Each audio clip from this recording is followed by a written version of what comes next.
আসসালামু আলাইকুম আমিরুল ভাই। ওয়ালাইকুম আসসালাম ভাই। ভাই এটা কি জাতের পটল ভাই? এগুলো মূলত বাড়িটু জাতের পটল ভাই। এটা ধরন তো অনেক বেশি ভাই, গিটায় গিটায় পটল আসছে যে হ্যাঁ, দেখতেছি। গেটায় গেটায় পটল আসে ভাই। এটা লাগানোর উপযুক্ত সময় কখন?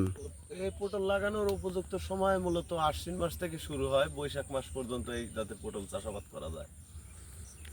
তো আপনাদের ঠিকানাটা কোথায় ভাই? আমাদের ঠিকানা নাটোর জেলা বড়াই গ্রাম থানা, গ্রামতালসো কুন্ডুপাড়া। তো আপনারা কি চারা তৈরি করেন? হ্যাঁ, চারা তৈরি করি। এটা চারা তৈরি করে এটা লাগানোর কোন জমিতে লাগালে ভালো হয় এটা ভাই? মূলত উঁচু জমিতে চাষাবাদ করতে হয়, নিচু জমিতে চাষাবাদ করলে দেখা যায় ওইরকম ভালো হয় না।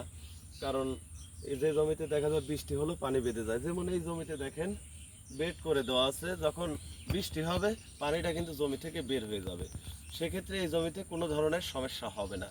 আর পটলটা দীর্ঘমেয়াদী ফসল, একবার লাগালে দেখা যায় 3 বছর 4 বছর 5 বছর পর্যন্ত ওই জমিতে পটল চাষ করা সম্ভব।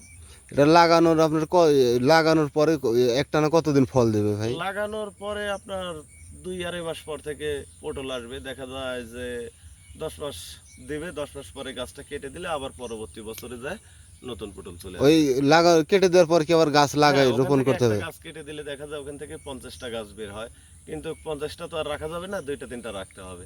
আপনাদের ঠিকানা? ঠিকানা নাটোর জেলা বড়াই গ্রাম থানা, গ্রাম তালসো কুন্ডুপাড়া।